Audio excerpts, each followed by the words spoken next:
మీ అన్నయ్య business trip మీద అదేదో ఊరెళ్ళి బ్యాంకాక్ వెళ్ళాడు. ఆఫీస్ ఎదవాళ్ళకి బుద్ధి జ్ఞానం లేదు. ఈ మధ్య మరీ ఘోరం అయిపోయి నెలకి 2 సార్లు పిలుస్తున్నారు బ్యాంక్ ఆఫీసులు. అల్లాడిపోతున్నాడు. అంత దూరం అంటే ఒళ్ళు హూనం అయిపోదు. ఎక్కడో మ్యాప్ చివరి నుండి బ్యాంకాక్ రాగానే ఒళ్ళంతా నొప్పులు ఉంది, కాస్త కాపడం పెట్టు రాజ్యం అని నోరారా అడుగుతాడు. అల్లాడిపోతున్నాడు. పోనీ నేను కూడా వస్తానయ్యా నీతో పాటు, నువ్వు ఆఫీస్ పని చూసుకో అంటే, వద్దో రాజ్యం నువ్వు రామాక, కడుపులో నీళ్లు కదలకుండా ఉండు, వేళకి తిని పడుకో, నీ ఆరోగ్యం నాకు చాలా ముఖ్యం అంటాడమ్మా మహానుభావుడు. అల్లాడిపోతున్నాడు.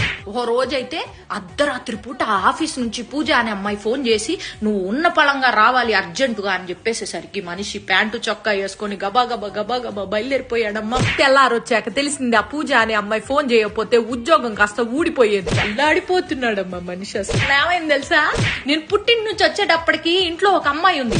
నాన్న నీ ఎవరండి ఈవిడే అని అడిగేసేప్పటికి అర్బన్ క్లాప్ నుంచి పిలిపించాడంట నన్ను సర్ప్రైజ్ చేయడానికి, ఇల్లంతా క్లీన్ చేయించి.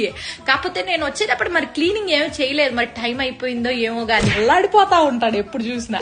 చింటూగాడి క్లాస్ టీచర్ తోటి 24 గంటలు ఫోన్ మాట్లాడుతూ ఉంటాడు. వాడికి ఎలా చదువు నేర్పించాలని చెప్పి సలహాలు ఇస్తా ఉంటాడంట. 1-2 సార్లు ఇంటికి కూడా వచ్చింది అనుకో. మన ఇంటి కింద లేదు 4 కాలేజీ అమ్మాయిలకి అద్దెకిచ్చాడు మీ అన్నయ్య. ఎందుకండి అంటే వయసులో ఉన్నారు, అర్ధరాత్రి ఏమన్నా అవసరం వస్తుందని చెప్పి కిందకి వెళ్ళి నేను హెల్ప్ చేస్తానని చెప్పి మహానుభావుడమ్మా. అల్లాడిపోతా.